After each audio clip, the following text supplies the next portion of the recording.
Namaste and welcome to all. Today's short talk focuses on the fascinating and quite intricate topic of music of the spheres. Due to limited time, we will touch upon some core interesting concepts which will help the students to later continue in their own study. The doctrine of Pythagoras regards the music of spheres and imagines the cosmos as a giant musical instrument. Each celestial body, the moon, the planets, the sun, and the distant stars, occupy a concentric sphere around Earth. The distances between these spheres correspond to musical intervals. In other words, the spacing of the planets produces a cosmic scale, with each adjacent pair of heavenly bodies separated by a specific musical interval. When summed together, these intervals form a complete harmonious scale called the diapason, the octave or the universal harmony. It is on the number 7 that Pythagoras composed the harmony and music of the spheres, and with reference to SD 2601, we have this table which maps the various tones into a visual scale of 8 celestial spheres. Earth at the center, up to the fixed stars at the outermost level. Each step outward from Earth is labeled with its corresponding musical interval, tone, or a fraction of tone. Together, these 7 successive intervals add up to the 7-tone diapason harmony. Now, this is the same idea which was also captured in the cosmography manuscript of the 12th century. As seen, we have the harmony of the spheres mentioned above, and below we have the planetary orbits.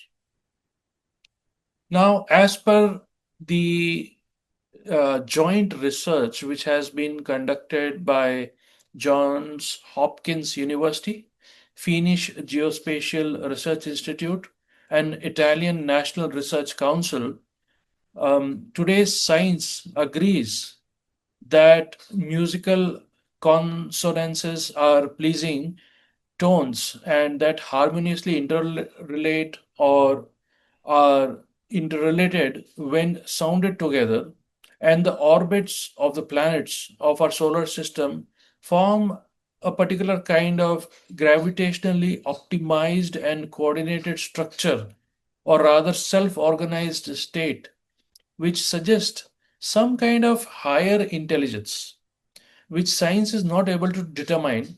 And these self organized gravitational structures lead to harmonic resonance between sun, moon, and the planets. And these relationships, as per the study, are based on a ratio of 9 by 8 multiple by powers of 2, which corresponds to the musical interval of Pythagorean epoch Dune. As per science, it is the gravitational or tidal process leading to this harmonic resonance. However, we will see shortly that it is much more than that.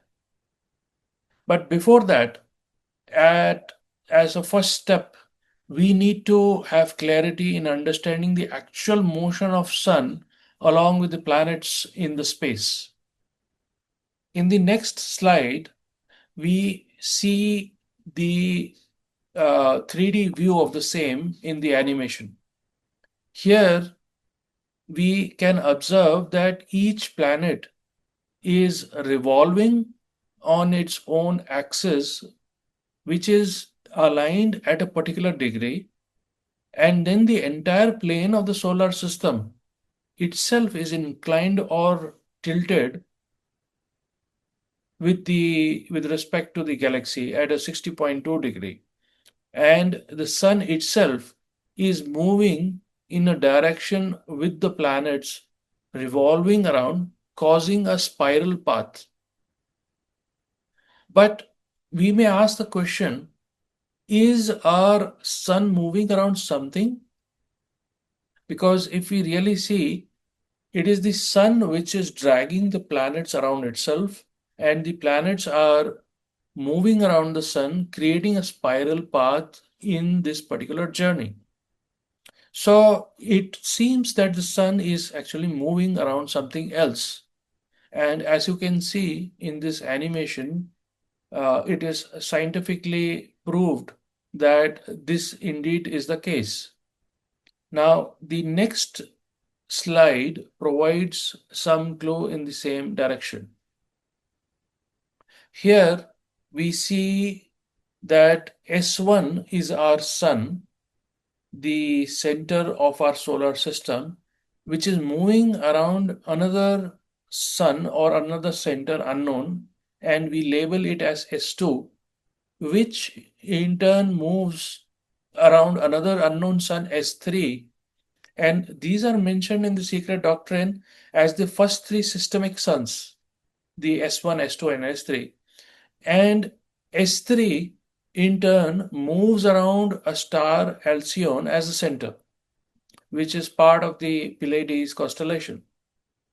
So further, we see that Alcyone itself is moving around the unknown center of all, which we call it as the central spiritual sun. However, the important thing to note is that with regard to our solar system, Alcyone will be equivalent to our spiritual sun. And we see in SD2 552 that the Pleiades and Alcyone especially are considered even in astronomy as the central point around which our solar system or universe of fixed stars revolves, the focus from which and into which the divine breath, the motion, works incessantly during the Manvantra. Further, the secret doctrine teaches us that everything in the universe, as well as the universe itself, is formed, created during its periodical manifestations by accelerated motion, set into activity by the breath of the ever to be unknown power. Here, in this context, we see that S1, S2, S3, the systemic suns, getting, in fact, they are getting the influence via the central spiritual sun. So the influence or the impulse is being pumped by the central spiritual sun, and it reaches Alcyon. From there, it reaches S3 and then S2 and then comes to S1. However, this influence or the impulse is being tweaked, altered, or filtered at each level, because at each station the frequency of that impulse seems to be changing. In this context, we can refer to SD2 page 240. Now, further, let's keep at the back of our minds that all this which we just discussed is happening with reference to the sevenfold cosmos. And we can think of the influence or the impulse coming on seven planes. Now, let's not forget that our plane, or rather on our plane, we are receiving seven rays of the sun as mentioned in SD1515. Hence, same might be the case for other planes too. So, in effect, there will be 49 rays of the sun in total. Other way to understand this is that when the ray passes through a Laya point, it splits into seven subrays on that particular plane. As also mentioned in SD2239, it's the central sun which is emitting the creative light. And we see on the same reference page that the esoteric philosophy states that the central sun emits creative light, passively so to say. It is only during the active periods of being that it gives rise to a stream of ceaseless energy, whose vibrating currents acquire more activity and potency with every rung of the heptomatic ladder of being which they descend.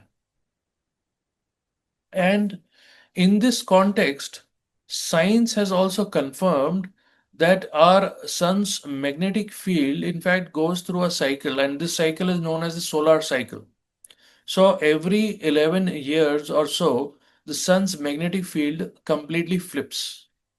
This means that the sun's north and south poles switch. Then it takes another 11 years for the sun's north and south poles to flip back again. So we see different phases of sun. Also, the solar energy is manifestation of Vishnu as mentioned in SD 1112, where it states that in India, Fohath is connected with Vishnu and Surya. The name Vishnu is from the root vish to pervade, and Fohath is called the pervader and manufacturer because he shapes the atoms from crude material. In the sacred texts of Rig Veda, Vishnu also is a manifestation of solar energy, and he is described as striding through the seven regions of the universe in three steps. So here we see this 11-year cycle which keeps repeating, and the sun is like a heart pumping the vital energy through our system. So each Laya point becomes a kind of a interface for this energy to be passed on. Then further, we see in SD 1663 that atoms are called vibrations and sound in occultism. It is by their continuous vibration that motion keeps the wheels of life perpetually going and also produces the correlation of forces. We should note that these atoms mentioned here are not atoms of science, but they are the atom on the highest level existing on the physical plane, and they are referred to as anu. Next, we also see that or know that Parabrahm is in short the collective aggregate of cosmos in its infinity and eternity. In this context, we need to keep in mind that everything in the universe, the cosmos, is actually sevenfold, including us, and the whole is a copy of parts, and the parts a copy of whole on each of the seven planes and further on their subdivisions. So, in a way, everything reflects everything and is related and connected to everything. Further, all previous slides which we discussed can be applied simultaneously to these 49 levels. Now, how do we understand all this? In the next slide, we see how each globe on page 200 diagram is in fact a copy of the whole, and then each part of the subpart or subsystem of a particular globe is further the copy of the whole. And we can go in this manner 7 levels deep in each, which makes a total of 7 into 7, 49 levels. So whatever we discussed in previous slides need to be actually visualized on a 49 scale or 49 levels. But let's not forget that everything is in coordination and not in consubstantiality with our earth, and thus pertain to quite another state of consciousness. So even the fractal nature or of each plane would be considered different due to the dimensions and nature of different planes. Now, next, let's see what's happening from the perspective of our states of consciousness.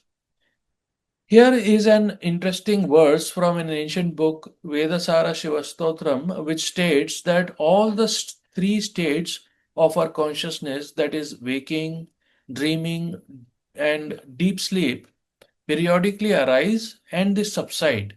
And this is happening in the fourth state, which is labeled as Turiya. So this means that Turiya is the fourth state, is the basis or rather substratum of all the other three states. Now, if we were to map these three states of consciousness to page 200 diagram, then we see that waking state maps to the physical world, and dream to the substantial, the deep sleep to the intellectual or creative, and fourth, the Turiya state to the archetypal world. Now, in this context, Kabbalah, as has mentioned, as described on page 432, volume 1, we see that there are three lights. We have the objective light, we have the reflective light, and we have the abstract light. Now, all these three are actually interpenetrated by the fourth light. And if we were to take this idea further and map this to the previous slides which we had, then we can see that the objective light actually maps to or relates to waking, reflected to dream, abstract to deep sleep, and the interpenetrating light is actually mapping to your Turiya state. So, in this direction, if we take a step further, then we see that each level is also having a Laya point or a transition point from wherein the influence of the sun traverses, and it gets actually tweaked or filtered, altered according to the particular plane. Even this process can be viewed at 49 levels. Each time the influence gets tweaked, it provides specific correlations of forces peculiar to that particular plane. That is the sons of Fohath. Now, applying the idea of Nada Brahma, we see that Turiya corresponds to the Paravak, deep sleep to Pashyati Vak, dream to Madhyama Vak, and waking state corresponds to the Vaikari Vak. Now, every picture similar to what we are seeing can be understood and approached in 7 different ways, as HPB has mentioned. And this is possibly one of the potential ways in which we can understand these ideas. However, students can work out different approaches in order to understand in much depth the same idea. Now, next we see that there is an interesting statement mentioned in SD1 5 to 7, which states as follows. Let us remember that this ether, whether Akasha is meant by the term or its lower principle, ether is septenary. Akasha is Aditi in the allegory and the mother of Martanda the sun, Deva Matri, the mother of the gods. In the solar system, the sun is her buddhi and vahana, the vehicle. Hence, the sixth principle in cosmos. All the suns are the Kamarupa of Akasha, and so is ours. It is only when regarded as an individual entity in his own kingdom that Surya the sun in the seventh becomes the seventh principle of the great body of matter. So, with another perspective, we can also associate sun with Brahma, the third logos, Mahat, or the Laya point. Now, if we take this a level further, and if we see the flow of life wave of the sun at the cosmic level, we will see it as visualized as here. And we can observe here that with respect to Akasha in our solar system, the sun is her buddhi and vahana, the vehicle, hence the sixth principle. However, at the level of cosmos, it is the Kamarupa. Now we need to note that every logoi is again sevenfold. In one sense, if we really see, it is in fact only one logos which is being expressed in various states, which are the unmanifested or rather unmanifested state, and it moves on to manifesting state, and then it moves on to the manifested state, and so on and so forth. So, how do we understand this? Let's take a plant. In the plant, there is a potential bud. that potential bud becomes the bud, and that bud becomes the flower. So it is the same potential bud which is expressing or expresses itself in various forms. So is the case with logos. Hence, we see that the creative light is akin to Nada or Shabda Brahma, which is same as your creative sound or Vak or Shakina, and this is nothing but the music of spheres. To all this, we can further add a level of complexity or another level of dimension. Now, as per the esoteric writings of T. Subbarao, we have the material universe, which is represented by a dodecahedron, and each side maps to a particular zodiac sign. So each side of a dodecahedron is a pentagon, which maps to a particular zodiac sign, and the astral world or universe is represented by icosahedron. And further, we have the octahedron, the cube, and the tetrahedron in that particular order. And all the five platonic solids are actually enclosed in a sphere with a center. Now, if we were to draw this on a plain paper, the surface of the paper would represent the silence or the absolute beingness. But how do we understand all these platonic solids in totality, and what's the relationship with them? In the next slide, we see in this particular animation how all these five platonic solids are interrelated and connected with each other, and how all of them sort of fit in the spatial dimension with each other.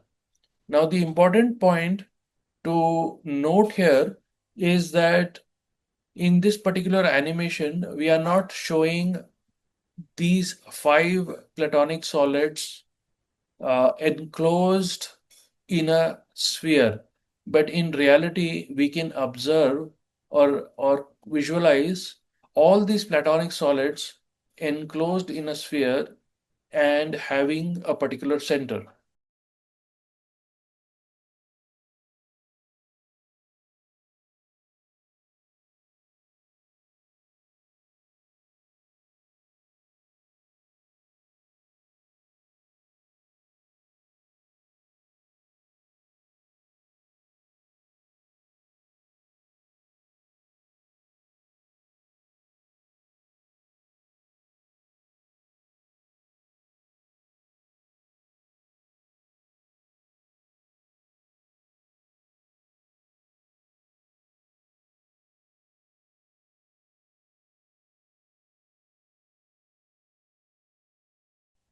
So, how do we apply all these ideas to our life in a practical manner? We know that the one absolute has two aspects: absolute abstract space and absolute abstract motion. Also, the Parabrahm is symbolized by a circle. Now, in this context, let us consider the abstract formula. The center is everywhere and nowhere. The circumference is everywhere and nowhere.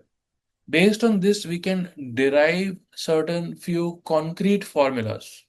The first one being, wherever there is a center, there is an associated circumference, and wherever there is a circumference, there is an associated center. Formula 2 is each center is a circumference for a smaller center, and each circumference is a center for a larger circumference. Hence, they are interconnected. Circle and center are fractal images of each other. And one potential example is as given in SD 138. The Ahi Dhyan Chauhans are the collective host of spiritual beings. This hierarchy of spiritual beings through which the universal mind comes into action is like an army. each with its separate individuality or life and its limited freedom of action and limited responsibilities, each contained in a larger individuality to which its own interests are subservient and each containing lesser individualities in itself. Taking this idea further, we can also conceptualize Formula 3, which states that each center is associated with a frequency, and the influence of that frequency is the circumference, which also implies that centers align when their frequency aligns, and in this way they harmonize. This means that all the centers and circumferences are contained in the absolute abstract container, the absolute abstract space, which itself has its frequency. And we can label it as the frequency of that. And the center, the central spiritual sun. So, from this perspective, we can say that all centers are based on the fundamental frequency of that. And we can further say that we all have a center, our heart, and its circumference is its limited influence. Now, an important thing which we should also keep in mind is that the astral light is continuously being colored by our thoughts. Based on our thoughts, there is a continuous ebb and flow of electromagnetic radiation known as magnetic respiration, which surrounds us in the astral light where our reflections are kept. These reflections continuously influence our thoughts, and it is thus that we become and we remain the child of our own works and progeny. Hence, the importance of right thought, speech, and action. In the next slide, if we consider the substratum, the parabrahma, and visualize it with an infinite circle with a center that is same as the monadum, the potential white point in this context, we see in SD 1615 that space is the real world, while our world is an artificial one. It is the one unity throughout its infinitude, in its bottomless depths, as on its inclusive surface. A surface studded with countless phenomenal universes, systems, and mirage like worlds. Nevertheless, to the Eastern occultist, who is an objective idealist at the bottom in the real world, which is a unity of forces, there is a connection of all matter in the plenum. As Leibniz would say, this is symbolized in the Pythagorean triangle. And now, regarding the Pythagorean triangle, we see the diagram in the next slide, wherein the occult and Pythagorean geometry uh, takes or states the tetrad as combined with itself all the materials from the cosmos and is one unity. So the point or the one point extends the line, the two align to a superficies, and three the superficies, the triad or triangle, which is converted into solid, the tetrad or the four. And by the point being placed on the top. So we see that we have four levels, and each level can be associated or mapped to a monad, duad, triad, and the tetrad. And in this context, we need to also understand that the Pythagorean tetractys was revered by the Platonist and was the square placed below the triangle, as mentioned in Isis. to page 49, volume 2, wherein it says that the Pythagorean tetractys revered by the Platonist was the square placed below the triangle, the latter or the trinity embodying the invisible monad, the unity, and deemed too sacred to be pronounced except within the walls of the sanctuary. And further using this particular Pythagorean triangle, we can determine the triangular number series, the square and oblong number series, Plato's Timaean lambda with harmonic series, the lambdoma, and various other things.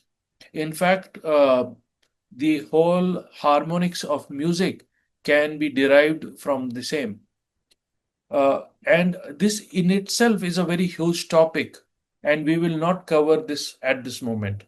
So, coming back to our previous thought, we see that every mathematical point in this monadum is a conscious center, a monad, an individual, and the final point which cannot be divided any further, and it becomes the vanishing point. So, in this way, various other centers are subsets or part of this infinite ultimate circle. Each such center is an evolving center. Each subset can be an individual, a planet, a subsystem, a solar system, a cosmos, a galaxy, and so on and so forth. So here we again see the fractal nature, and we have the one ray differentiating into millions of rays, the monads, eventually. However, eventually there needs to be harmony. Thus, we see that each such center needs to harmonize with that, the one center, and become one with all.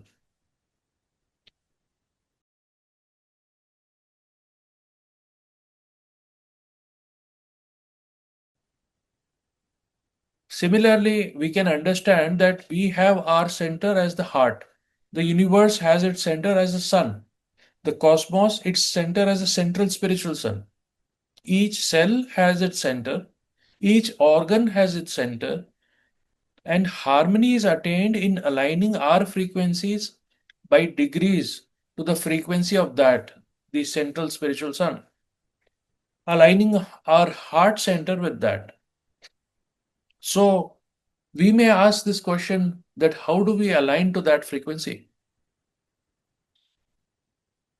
In the next slide, we see how the musicians can create harmony in music. And similarly, we need to first figure out the key in which we are and assemble our particular chords, match our chords with the target notes, and add some color. So applying this to our life, we see as a step one, we need to figure out where our thoughts are focused. That is, what is our frequency, which means what is the line of our life meditation, what is the focus.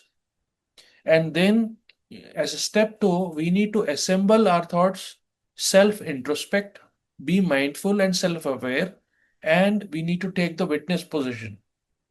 As a step three, we need to match, attune, align our thoughts with the highest possible thought we can think of, the eternal harmony, thus becoming a vibrating antakarnic entity.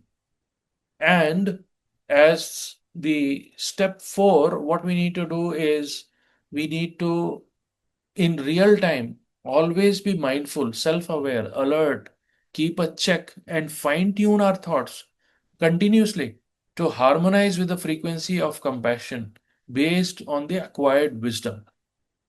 Hence, for it to practically work for us, this harmonization needs to be practiced continuously with the eternal harmony, that is that frequency. We see a very interesting and encouraging statement in SD 1639, which states as follows: For with every effort of will toward purification and unity, the with and the self God, one of the lower rays breaks and spiritual entity of man is drawn higher and ever higher to the ray that supersedes the first, until from ray to ray, the inner man is drawn into the one and highest beam of the parent sun. And that is what we need to work towards. So, the process of attunement is as follows. The three fragments of voice of silence deals with the three aspects, dharana, dhyana, and samadhi. And then we have the seven portals mentioned. Now, each portal, as mentioned in the voice of silence, is associated with a particular sound and a particular parameter. But we should remember that before that path is entered, we must destroy the lunar, cleanse our mind body, and make clean our heart. In this context, we need to understand that manas is actually dual.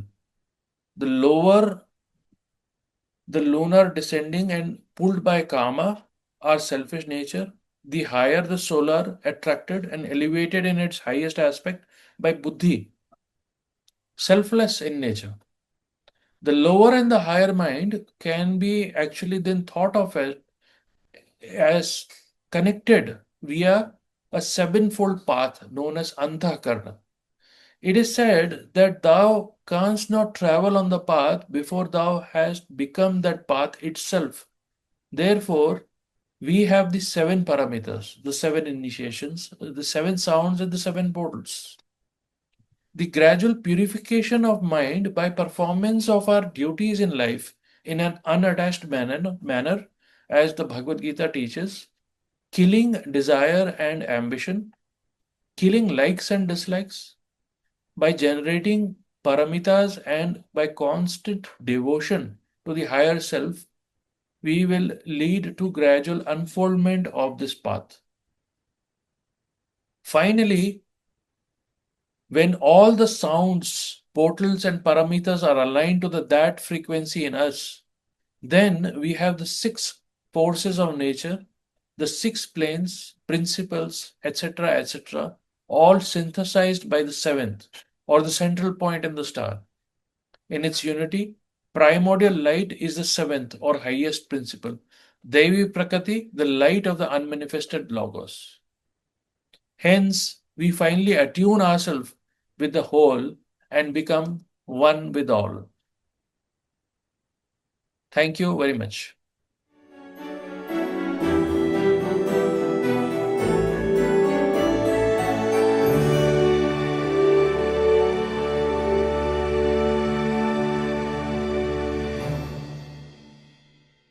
Porque na vida a gente quer se conhecer pra entre